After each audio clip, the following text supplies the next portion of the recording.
And once again, soft touch Britain does it again. Yes, we're so good at this, aren't we? 2/3 of asylum seekers who have been electronically tagged, we now have no record of. We've literally no idea where they are at all. They've disappeared. They're no doubt working in the illegal economy somewhere. Just at every level. Now, we're told that many of those that cut their tags off over this time period have come from Albania, but I don't see the relevance of that, where they've come from.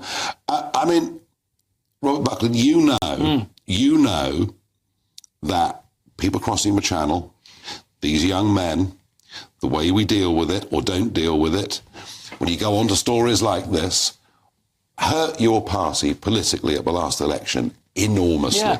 Yeah. The majority of decent people are just enraged by this. And so am I, because we're facing this tide of economic migrancy that's coming to us from other parts of Europe. So you don't think they're refugees, genuine refugees? I think a lot of them are not, and that's the thing.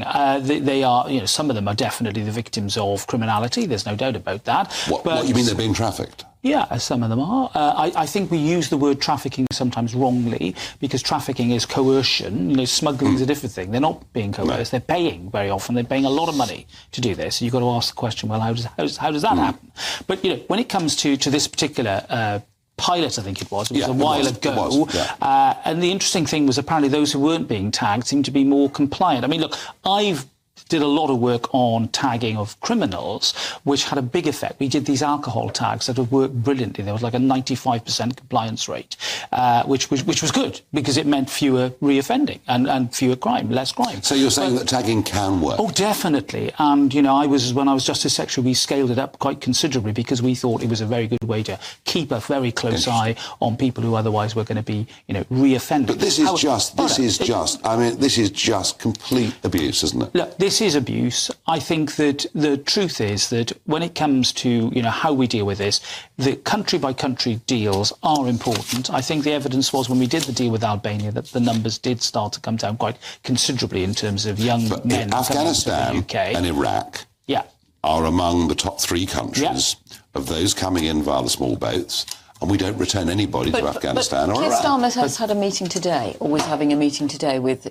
somebody from Iraq to talk about a possible deal on returns. Well, that's what we need, because Syria is still on the list, but we can't send people back to. No, why not? But at the moment... But, Joe, can't you see these people are dangerous. Well, hang on a second. If these people are cutting off their tags and disappearing, they are going into criminality. Well, maybe. There's no But why proof not? of that. Where else are they going? Well, there's 1,000 people. It's a very small pilot.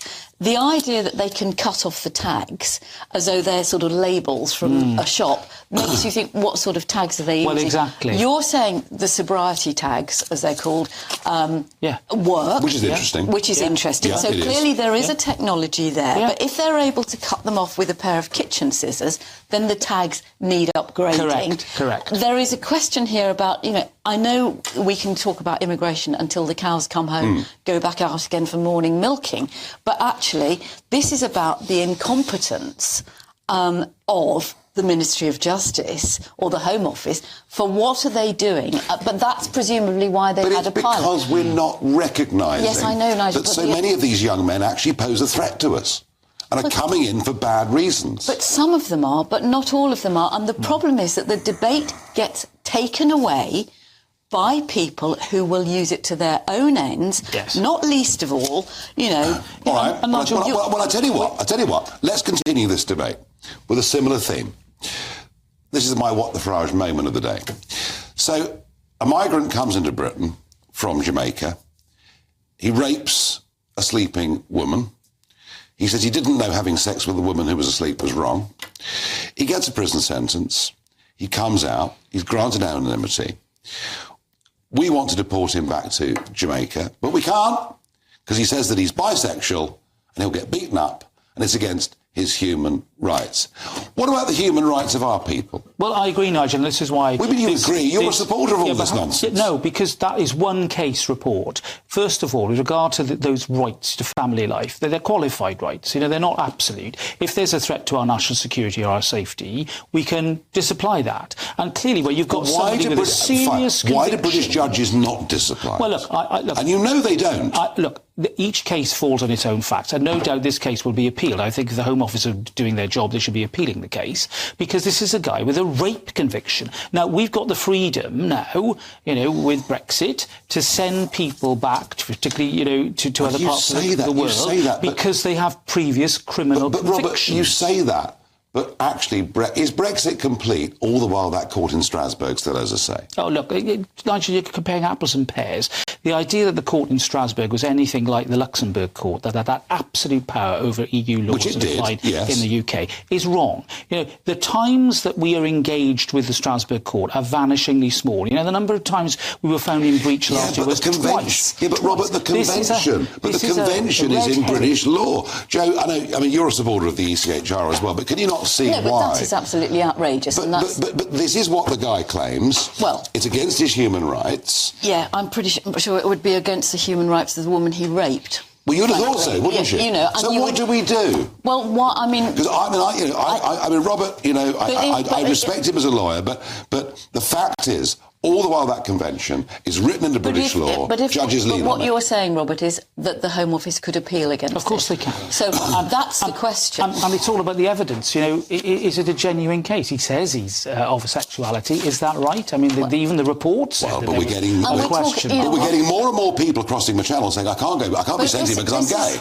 I know. And there are 120 countries in the world where homosexuality is frowned upon. Yes, there are. But you've got to ask yourselves, you know, is this problem particularly, you know, because of the European Convention? There are other European countries that are merrily deporting people without worrying about this sort of thing. I know.